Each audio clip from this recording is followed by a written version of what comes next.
Well, Spain, Ireland, and Norway have announced that they will recognize a Palestinian state beginning on May 28th. Yeah, this is significant. It's largely a symbolic move, still, though it is historic from Spain, Ireland, and Norway. These three leaders break from the Biden administration's stance that a two-state solution is only possible if it's negotiated by both sides. Israel quickly condemned the move and pulled its ambassadors from the three nations. The three leaders hope that taking this position will encourage other nations to follow suit and expedite a ceasefire between Israel and Hamas. CBS News foreign correspondent Imtiaz Tyab is following this for us from Tel Aviv. Imtiaz, how significant is this move from Ireland, Spain, and in particular Norway?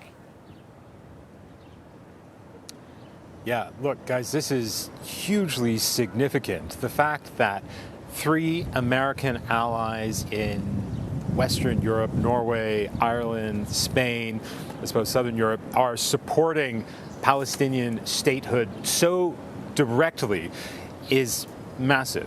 Now, the reason it is because even though 140 out of the 193 member states of the United Nations currently do recognize a Palestinian state, most of Europe does not.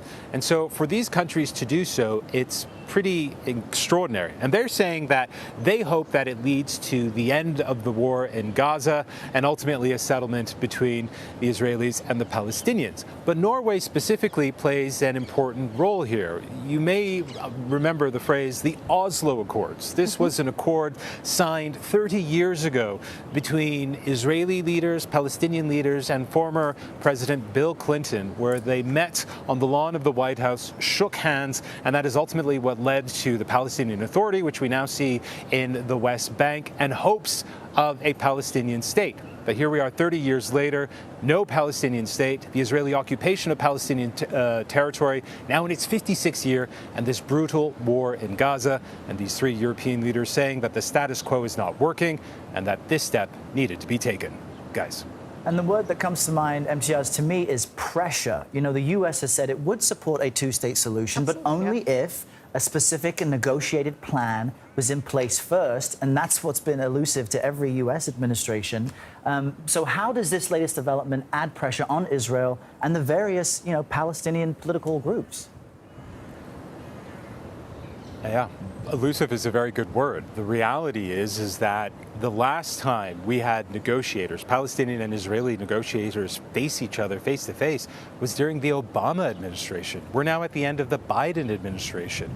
And so part of that is Israeli politics. You've had Israeli Prime Minister Benjamin Netanyahu in power now, the longest serving prime minister in Israeli history, who has said again and again that there will never be a Palestinian state on his watch. In fact, he said it only recently as well. And so that is why we've not had a negotiated settlement, because there are no negotiations. Now, Israel will say, well, we have no partner to negotiate with. You have the Fatah and you have the Palestinian Authority and President Mahmoud Abbas in the West Bank, and then you have Hamas in Gaza, and they don't want to negotiate with Hamas, putting aside the conflict for a moment.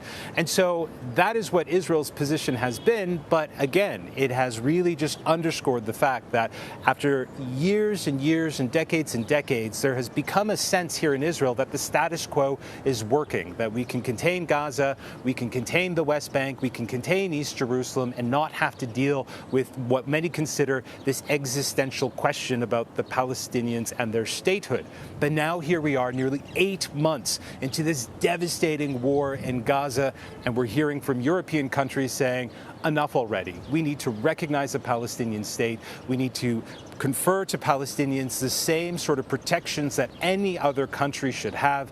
And the leaders of Ireland, Norway, and Spain saying that this war needs to end. And as we've been saying, the status quo also needs to end. All right, Imtiaz Tyab there for us in Tel Aviv. Thanks, Imtiaz.